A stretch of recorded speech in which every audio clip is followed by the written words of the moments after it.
Don't just do something, stand there.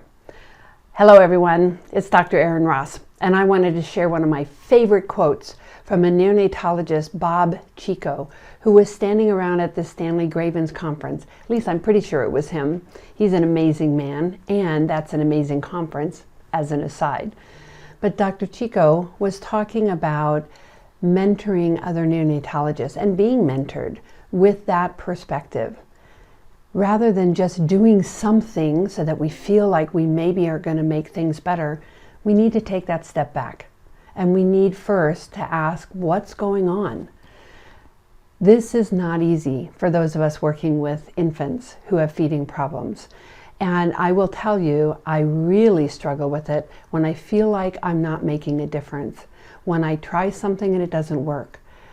I want to try something else and then something else. And I want to just jump to different ideas rather than taking that step back because I feel helpless. And I so want babies and their families to be able to go home and enjoy feeding experiences. So I have come up with an acronym to help me go through the different things that affect feeding. It's called RINGGCAST, and it stands for respiratory, immaturity, neurologic and genetic, gastroenterology, cardiac, allergies and intolerances, structural, and basically a culmination of all of those. T stands for teach. What are we teaching the baby? Is the baby progressively getting worse because feeding experiences continue to be aversive?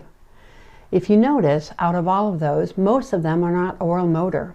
And yet people want to change the bottle nipple or change a position or do something to help with sucking. We really need to take that step back first.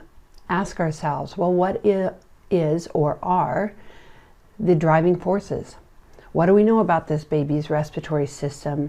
Where are they in the maturational process? Do we have any signs for neurologic issues?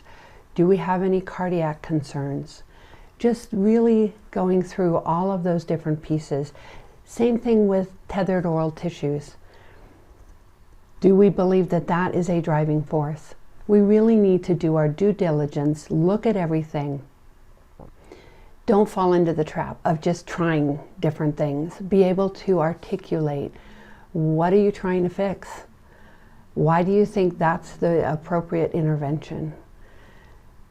Remember, sometimes we, despite our best efforts, are not able to change the course for a baby, at least not while they're with us. Even in those cases, I try to make sure that I'm not making things worse by repeatedly causing the baby to have aversive feeding experiences. It's so hard when we feel helpless, but it really is the best option. Sometimes, don't just do something, stand there. Have a great day.